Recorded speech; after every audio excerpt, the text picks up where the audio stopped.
इस 3 दिवसीय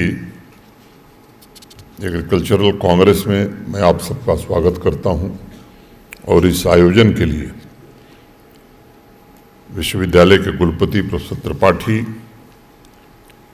हमारे सचिव सौरभ भगत जी और इस आयोजन से जुड़े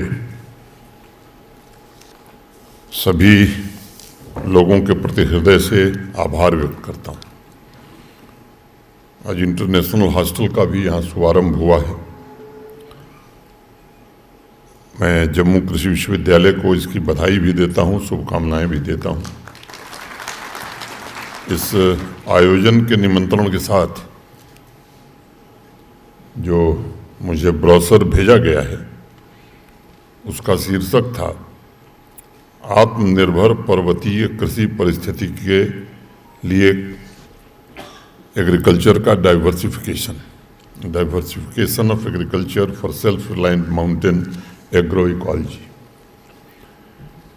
उसके थीम और सब थीम का बहुत सोच समझ करके चयन किया गया है। आने वाले 3 दिनों तक वैकल्पिक agriculture system, digital agriculture, startup culture, advance veterinary science, innovation, data science, ऐसे अनेक थीम्स और सब थीम्स पर आप चर्चा करने वाले हैं। मैं कोई कृषि वैज्ञानिक हूँ नहीं कि मैं प्रोफेसर त्रिपाठी और प्रोफेसर गनई की तरह के विवरण में मैं जाऊँ। कुछ सामान्य तौर पर जो बातें मुझे समझ में आती हैं उन बातों को मैं आपके बीच रखना चाहता हूँ। ये बिल्कुल व्यवहारिक है कि 80 से 85% स्मॉल और मार्जिनल फार्मर्स के जीवन को प्रभावित करने में इस साइंस कांग्रेस की क्या भूमिका होगी। डिजिटल एग्रीकल्चर पर भी बात करना आवश्यक है, लेकिन उससे पहले जम्मू कश्मीर के उन लाखों किसानों के जीवन के संघर्ष और महत्वपूर्ण समस्याओं का जिक्र जिन्होंने पूरे जीवन में डिजिटल एग्रीकल्चर शब्द को सुना ही नहीं। वहाँ तक हमारी पहुँच कैसे बनेगी, इस पर भी विचार करने की आवश्यकता होगी। और यह कड़वी सच्चाई है। दूसरी सच्चाई ये भी है कि अगर पूरी प्रतिबद्धता से प्रशासन और हमारे कृषि विश्वविद्यालय के लोग समर्पित भाव से काम करें तो मैं समझता हूं कि खेतों में क्रांति का जन्म हो सकता है। डिजिटल एग्रीकल्चर नहीं, लेकिन ज़मीनी स्तर पर इंटरवेंशन के द्वारा किसान भाइयों के हाथों की लकीरों को बदलने का एक सफल प्रयास किया जा सकता है। आज हजारों किसान जम्मू कश्मीर में डाइवर्सिफिकेशन फॉलो कर रहे हैं और यही कारण है कि आमदनी के मामले में जम्मू कश्मीर का किसान देश में पिछले 3 वर्षों में अच्छा योगदान किया है और आज हम देश में 5वें स्थान पर शामिल हैं। लेकिन ये भी उतना ही सच है कि स्मॉल तथा मार्जिनल फार्मर्स की एक बहुत बड़ी संख्या है जो अभी भी अपने खून पसीने से वाजिब बाजार के लिए, मार्केट के लिए संघर्ष कर रही है। इसलिए मेरा अनुरोध होगा कि 3 दिवसीय परिचर्चा में एक सेशन इस विषय पर भी होना चाहिए कि वे किसान जो मार्जिनल फार्मर हैं, जिनके पास 2 कैनाल, 3 कैनाल, 4 कैनाल खेत हैं, वो डाइवर्सिफिकेशन का व्यवहारिक मॉडल उनके लिए क्या होगा। क्योंकि हम जब शोध करते हैं लैब में और वो रिसर्च जब खेत में पहुंचता है तो सामान्य तौर पर जो अनुभव बताता है, खेत पर पहुंचते पहुंचते वो परिणाम नहीं आते हैं। तो मेरा विनम्रतापूर्वक ये आग्रह होगा कि इसका एक मॉडल अगर जम्मू रीजन के लिए जम्मू कृषि विश्वविद्यालय बना सकता है या बना पाएगा तो एक बड़ी उपलब्धि होगी। सामान्य तौर पर विश्वविद्यालयों की ये भूमिका आने वाले दिनों में बड़ी महत्वपूर्ण होगी। दुनिया के अनेक देशों के आज जो विश्वविद्यालय हैं, वहाँ की इकॉनमी में उनका बड़ा योगदान है। मैं वो बड़ी बात नहीं कर रहा हूँ कि अभी हम उस लक्ष्य को तुरंत हासिल करें, लेकिन NEP के बाद मैं समझता हूँ कि उस दिशा में इस देश को भी आगे बढ़ना ही होगा। लेकिन ये तो हमारी प्राथमिक जिम्मेदारी है कि जिस रीजन में हमारा कृषि विश्वविद्यालय है या कृषि विज्ञान केंद्र हैं, वहाँ के किसानों के लिए बेहतर व्यवस्था क्या हो सकती है, इसमें हम निश्चित रूप से मदद करें। उनको सही दाम कैसे मिल सकता है, सप्लाई चेन मैनेजमेंट को कैसे सुदृढ़ किया जा सकता है। कल मैं रात को यहाँ आना था तो मैं मंडियों के भाव पता कर रहा था। कुछ प्राइवेट मंडियों में गाजर कैरेट की कीमत 1100 रुपये क्विंटल कल थी, और ई नैम पर जब मैंने देखा तो अनेक मंडियों में 2100 रुपये क्विंटल गाजर की कीमत थी।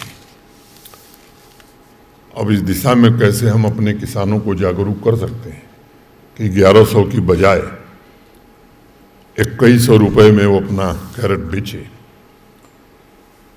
विगत 1.5-2 वर्षों में हमारे जम्मू कश्मीर के किसानों की संख्या ई नैम से जुड़ने वालों की बढ़ी है, लेकिन अभी संतोषजनक नहीं है।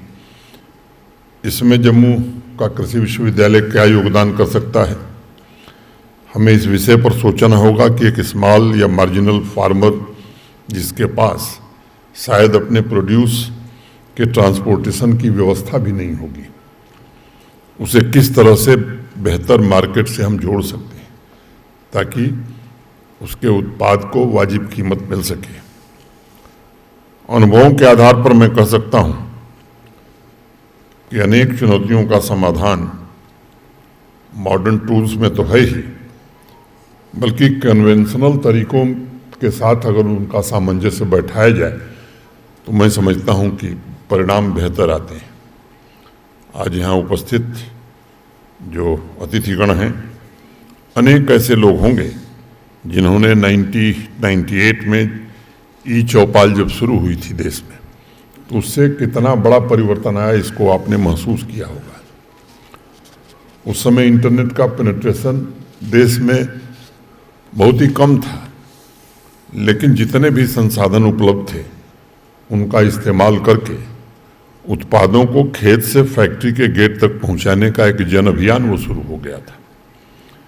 आज हमारे पास बेहतर टेक्नोलॉजी है, टूल्स मौजूद हैं, आसान ऐप्स हैं, लेकिन उनका अधिकतम इस्तेमाल कैसे हो, और ख़ास तौर से स्मॉल और मार्जिनल फार्मर, अनपढ़ किसान कैसे उसका ज़्यादा से ज़्यादा उपयोग कर सकें, जिसके माध्यम से अपने उत्पादों की बेहतर कीमत प्राप्त कर सकें।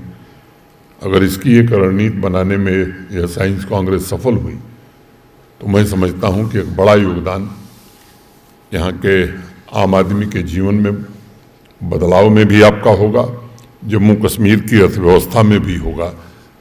और जो बात अभी प्रोफेसर गनई कह रहे थे, जो माननीय प्रधानमंत्री जी का सपना है 2047 में विकसित भारत, तो विकसित भारत बनने के लिए हर राज्य को, हर संघ राज्य क्षेत्र को, यूनियन टेरिटरी को विकसित बनना होगा। डाइवर्सिफिकेशन के एजेंडे में यह विषय भी महत्व पावे, यह आवश्यक है।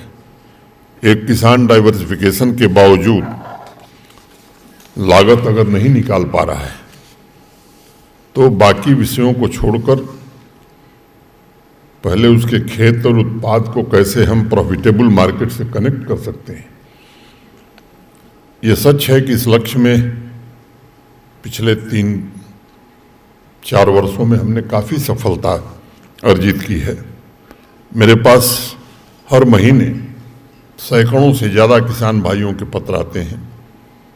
अनेक किसान भाइयों की जानकारी भी मुझे मिलती है जो स्मॉल और मार्जिनल फार्मर की श्रेणी में हैं।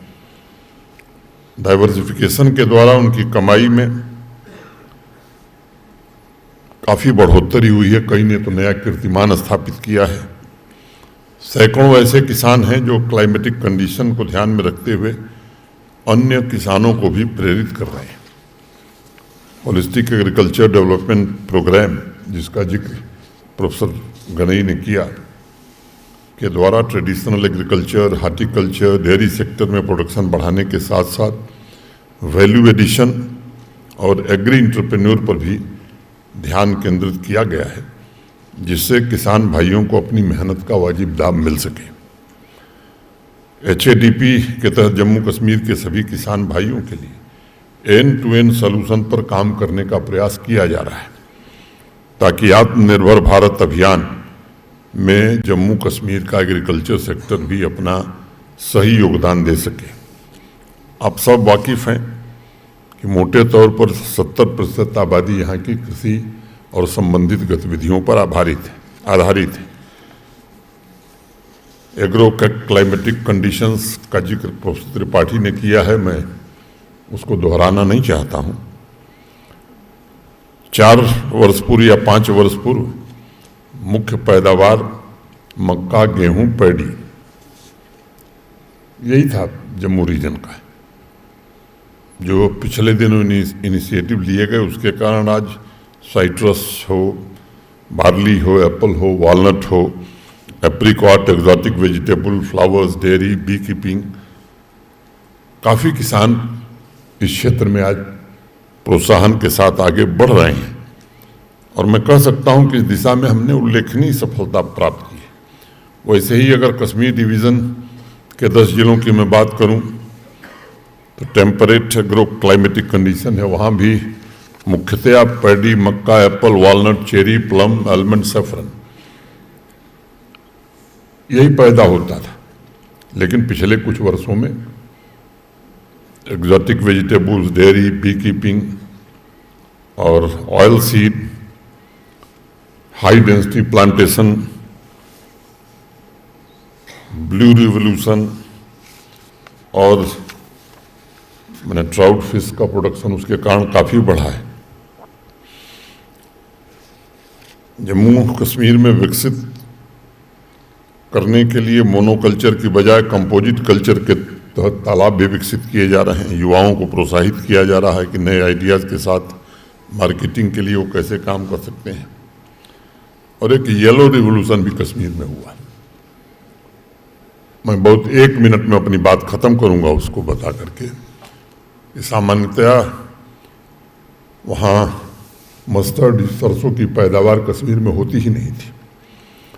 पिछले 2 वर्षों से इस कास्ट कश्मीर और हमारे एग्रीकल्चर डिपार्टमेंट ने मिल करके अभियान शुरू किया। गत वर्ष जो टूरिस्ट आ रहे थे देश के विभिन्न हिस्सों से, तो वो देख करके आश्चर्यचकित होते थे। कई तो जहाँ मस्टर्ड के खेत थे उसे देखने जाते थे।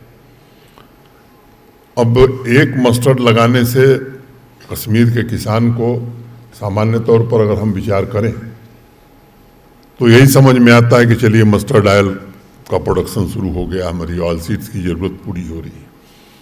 लेकिन उसके साथ साथ हम सबको मालूम है कि फॉडर डेफिसिट हमारे पास है। HADP में हमने प्रोविज़न किया है कि फॉडर डेफिसिट को हम कम करेंगे और 80% की ज़रूरत हम पूरी कर सकेंगे। HADP में ये योजना है। हम सबको मालूम है कि मस्टर्ड से ऑयल तो निकलता ही, ऑयल केक जो बनता है वो फॉडर की तरह ही काम करता है। और तीसरी जो बड़ी उपलब्धि किसानों को हुई, सरसों के लगने के कारण मधुमक्खियाँ 35-40 दिन पहले कश्मीर रीजन में आई, जिससे बी कीपिंग या हनी के काम करने वाले किसानों को बड़ी मात्रा में लाभ हुआ। तो मैं समझता हूँ कि इस तरह के क्या प्रयोग हम कर सकते हैं, इस पर ये कांग्रेस विचार करे। इस 3 दिन की परिचर्चा में आप सभी experts organic farming, integrated farming पर भी विचार करेंगे। मेरा अनुरोध होगा कि इस दिशा में प्रोग्रेस ग्रेजुअल होना चाहिए। कई देशों ने अंधाधुंध जो फैसले लिए उसका दुष्परिणाम वो झेल रहे हैं। खेतों को हाई यील्ड और हाई इनकम प्रोडक्शन के लिए तैयार करने में निश्चित रूप से समय लगता है, लेकिन इसकी भी एक साइंटिफिक स्ट्रेटजी हम बना करके किसान भाइयों तक पहुंचावें। मुझे लगता है कि ये बड़ी आवश्यकता है। सफलता एक दिन में नहीं मिलती है, उसे समझना पड़ता है। और इसीलिए हमारे यहाँ कहा गया, धीरे धीरे रे मना धीरे से सब होए, माली सींचे 100 घड़ा ऋतु आए फल होए।